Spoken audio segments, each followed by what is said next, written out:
पूरे जो हिस्ट्री है वो भी इसमें शामिल है। ये फिल्म सिर्फ ये नहीं है कि यश राज इसमें हो दिखाई दें या यश चोपड़ा दिखाई दें या उन्होंने जो फिल्म्स बनाई, इसमें पूरी हिस्ट्री है इंडिया की, और उस हिस्ट्री के साथ साथ पाकिस्तान की भी कुछ हिस्ट्री जुड़ी हुई है। तो बहुत ही दिलचस्प मूवी है, बहुत मजा आया मुझे देखकर। एक तो ये पता चलता है कि देखिए जो दुनिया की सबसे बड़ी इस वक्त फिल्म इंडस्ट्री कहा जाता है बॉलीवुड, उसमें किस तरीके से फिल्में बनी हैं, कैसे आगे बढ़े हैं, और उसमें कैसे जो फिल्म्स हैं वो किसी सोसाइटी पर इम्पैक्ट डालती हैं और किस तरीके से सोसाइटी फिल्मों पर असरअंदाज होती है। कनाडा में 3 चीजें जो लोगों को नहीं पता हो रहा है। सबसे पहली बात, जो कनाडा का जो रियल एस्टेट मार्केट है वो धीरे धीरे चीनियों के कब्जे में आ रहा है। कनाडा के रेस्टोरेंट चीनियों के कब्जे में आ रहे हैं, कनाडा के कैसीनो चीनियों के कब्जे में आ रहे हैं। इमिग्रेशन में पहले कुछ टाइम तक was literally in the hand of Muslims। फिर से एक बार कनाडा की ज़मीन से भारत को कहीं ना कहीं ललकारा गया, हमने देखा। हम इस चीज़ को बार बार समझते हैं, अमेरिका जो चीज़ें खुद से नहीं कर सकता वो या तो अपने मीडिया हाउसेस से करवाता है या फिर वो कनाडा के थ्रू करवाता है। कनाडा के नेता या तो बोलते हैं या तो फिर ये जो कुछ एक न्यूयॉर्क टाइम्स, बीबीसी, फलाने ढिमकाने इस टाइप के कुछ वॉशिंगटन पोस्ट टाइप के न्यूज़पेपर्स, बड़े बड़े मीडिया हाउसेस हैं, या तो इनमें खबरें छपेंगी या फिर कनाडा का कोई अमूमन नेता आकर के बोलेगा भारत के खिलाफ। ये चीज़ें एक ट्रेंड बनती जा रही है। एक तो ईसाई वहाँ पे मजबूत है, ये बात सच है। पाकिस्तान वहाँ पे बहुत मजबूत है, पाकिस्तानियों का नेटवर्क बहुत मजबूत है, वहाँ की सत्ता में भी पूरे में।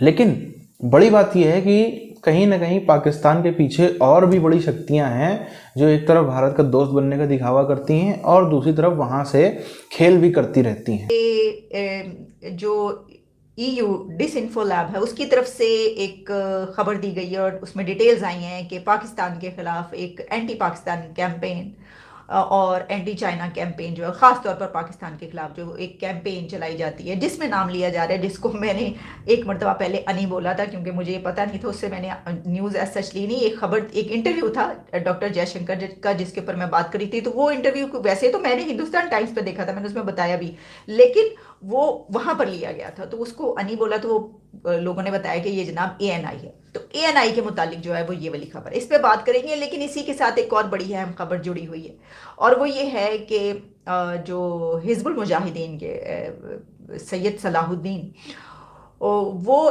पिंडी में जो है उनको देखा गया और उनके वीडियो जो है वो वायरल हो रही है।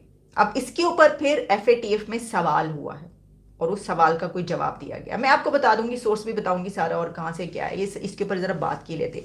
मैंने आपको अपने पिछले प्रोग्राम में कहा था कि ऐसा लगता है कि इंडिया और पाकिस्तान के बीच कोई बड़ा फेस ऑफ होने वाला है, यानी स्टेटमेंट्स का। और इस तरीके से एक तो आप इसको भी ये कह सकते हैं, लेकिन ये जिस तरह के, अगर इस तरह के हालात रहे तो फिर तो हो सकता है ऐसा कुछ।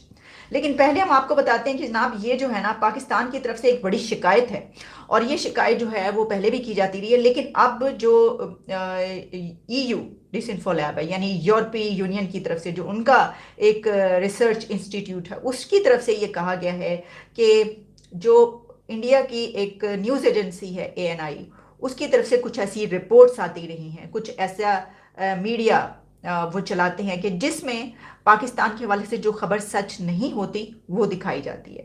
और उसमें आपको बता देती हूँ, कहा गया है कि EU डिसइंफो लैब ने ANI को बैड सोर्स का नाम दिया है और डिसइंफो लैब के मुताबिक ANI जो जाली नेटवर्क्स को दिल्ली श्रीवास्तव ग्रुप के जरिए जो है वो चलाता है। फिर इसमें कहा गया है कि जाली NGOs के जरिए यूनाइटेड नेशंस में पाकिस्तान मुखालिफ तकरीबात और मुजाहिरे करवाए जाते हैं। पर ये कनाडा को आज हमने एक्सपोज कर दिया कि कनाडा के अंदर चल क्या रहा है और वो कनाडा हमें समझ देगा। आप हमें बताओगे इंक्लूसिविटी क्या होती है? अरे यार, जितनी जितनी तुम्हारे यहाँ पूरी आबादी नहीं, उससे ज्यादा मुसलमान तो यहाँ दिल्ली के चांदनी चौक में रहते होंगे। आप ISI का रोल देखिए, ISI कहाँ से फिट होता है। जगमीत सिंह को, जो जगमीत सिंह है जिसके दम पे कनाडा की गवर्नमेंट चलती है, जगमीत सिंह का दोहरा चरित्र बताता हूँ। वैसे उस पगड़ी वाला सिख बन के घूमता, बड़ा कहता जी मैं सिख हूँ, ये हूँ, पर उसे आई एम श्योर कि उसे सिखिज्म का एस भी नहीं पता। अगर पता होता तो बैटल ऑफ चमकौर साहब पढ़ लेता या जफरनामा पढ़ लेता तो वैसे ही सिख बन जाता। जगमीत सिंह के दम पे भाई साहब चलती है जसवंत ठोडो की सरकार। और जब यहाँ फार्मर प्रोटेस्ट होता है, कहता है मैं सिख हूँ, सिख फार्मरों पे अत्याचार हो रहा है, मैं उनके साथ खड़ा हूँ। जब हमारे कनाडा में सिख भाई अपने राइट्स के लिए एक बार ब्लॉकेट करते, यही जगमीत सिंह आता और पता क्या कहता है? दे आर फैसिस्ट टेररिस्ट्स, कौन? Canadian Sikh. They are fascist terrorists and they are trying to overthrow the regime, they are trying to topple the regime. ये किसके लिए कह रहा है वो?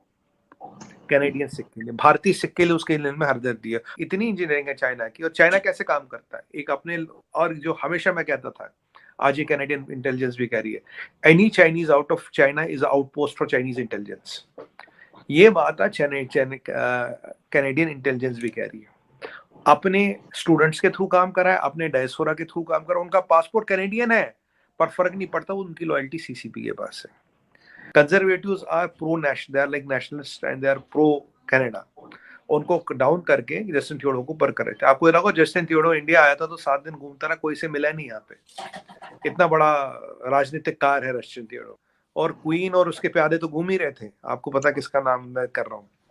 और इसका कबाल कितना बड़ा, कितने लोग जुड़े, ये हम सबको पता और इसका खुलासा होगा। पर I am happy doctor Jaishankar ने सामने जवाब दिया। He is old, he is opinionated and he is dangerous। और स्मृति ईरानी जी ने कहा है, anybody who tries to meddle with India has to meet the might of India। I salute her for saying this।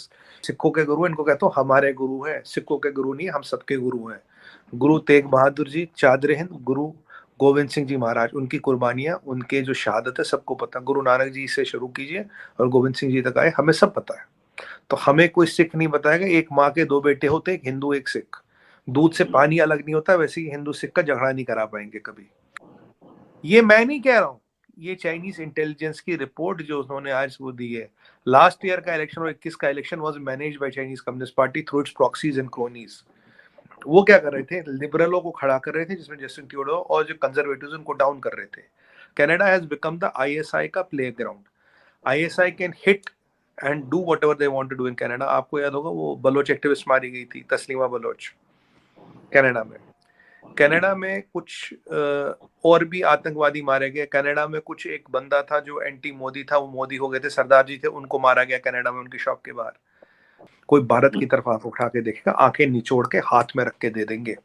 पर ये कनाडा को आज हमने expose कर दिया कि कनाडा के अंदर चल क्या रहा है, और वो कनाडा हमें समझ देगा। आप हमें बताओगे इंक्लूसिविटी क्या होती है? अरे यार, जितनी जितनी तुम्हारे यहाँ पूरी आबादी नहीं, उससे ज्यादा मुसलमान तो यहाँ दिल्ली के चांदनी चौक में रहते होंगे। तो ये कहानी है रोहित भाई।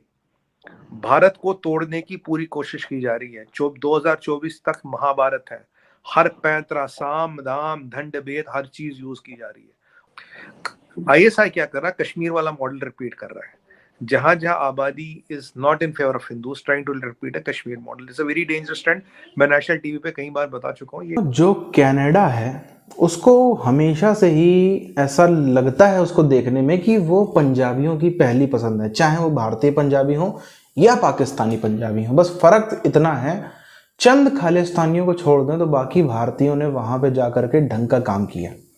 बाकी भारतीयों ने वहाँ पे जा करके खालिस्तानी माइनस इंडियन पंजाबी, उन सब ने वहाँ पे जा करके अच्छे ढंग के काम किए। वहाँ पे जा करके वो अच्छे अच्छे अपने बिजनेसेस चला रहे हैं। वहाँ पे जाके अच्छी लाखों करोड़ों के पैकेज वाली जॉब्स कर रहे हैं। वो कई सारी ऑर्गेनाइजेशंस को लीड कर रहे हैं, काफ़ी कुछ कर रहे हैं, वहाँ के नेता तक बन रहे हैं, काफ़ी कुछ कर रहे हैं। लेकिन जो आईएसआई वाले हैं, जो पाकिस्तानी पंजाबी हैं, इन्होंने वहाँ पे जा करके अपना नेटवर्क बहुत मजबूत किया और उसी नेटवर्क में काफ़ी सारे खालिस्तानियों को भी उसमें घसीट लिया। और वही हम देखते हैं जो अभी हम लोग ने दीपावली के टाइम पे देखा था कि कैसे चंद खालिस्तानियों ने भारत का झंडा कनाडा के अंदर जलाया था। अब ये मुझे कतई नहीं पता कि वो वाकई में सिख थे, नहीं थे, कुछ भी थे खालिस्तानी से, पर जो भी हो, ये चंद थोड़े से लोगों की वजह से पूरे समाज का नाम कहीं पर भी खराब नहीं होना चाहिए। संभवतः वो पाकिस्तानी हो, ऐसे पगड़ी बांध के आ गए, बिल्कुल ऐसा हो सकता है।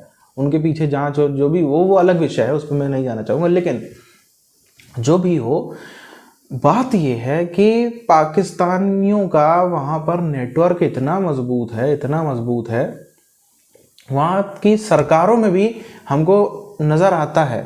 और ये सिर्फ पाकिस्तानियों के अकेले की इतनी औकात नहीं है, ये पाकिस्तानियों का अकेले की इतनी औकात नहीं है, ये अमेरिका का दूसरा चेहरा है कनाडा। ये हमको इस बात को समझना पड़ेगा, ये अमेरिका का दूसरा चेहरा है कनाडा, जहाँ जो चीज़ें अमेरिका खुद से नहीं कर सकता। अमेरिका हमेशा अपने आप को दिखाता है कि हम तो सुलह करवाते हैं देशों की, हम तो बहुत अच्छे हैं, हम तो अपनी जितनी भी गुड इमेज जो दिखाता है, ये उसका मुखौटे के पीछे वाला चेहरा है, उसका कनाडा है। कनाडा के अंदर से आप देखो सारी वो चीज़ें ऑपरेट होती हैं जो दुनिया में, सिर्फ ये खालिस्तान का मुद्दा नहीं है, सिर्फ ये एंटी इंडिया सेंटीमेंट का मुद्दा नहीं है, काफ़ी सारे कई देशों के विरुद्ध का मुद्दा जो है वो वहीं से ऑपरेट होता है। क्योंकि अमेरिका कभी भी नहीं चाहता कि ना भारत में, इनफैक्ट दुनिया के किसी कोने में शांति फैले। वो चाहता है वहाँ पे बवाल हो, वहाँ पर कास्ट से लड़े, वहाँ पे रिलीजन से लड़े, वहाँ पे रेसिज्म फैले, एक दूसरे के अलग अलग चमड़ी वाले एक दूसरे से लड़े, हर तरीके से। जहाँ पे अगर थोड़ा सा भी लोगों के बीच में, पब्लिक के बीच में दरार है, इतनी सी भी दरार है, तो वो वहाँ दरार में घुस जाते हैं और दरार को बड़ा करने का काम करते हैं थ्रू कनाडा।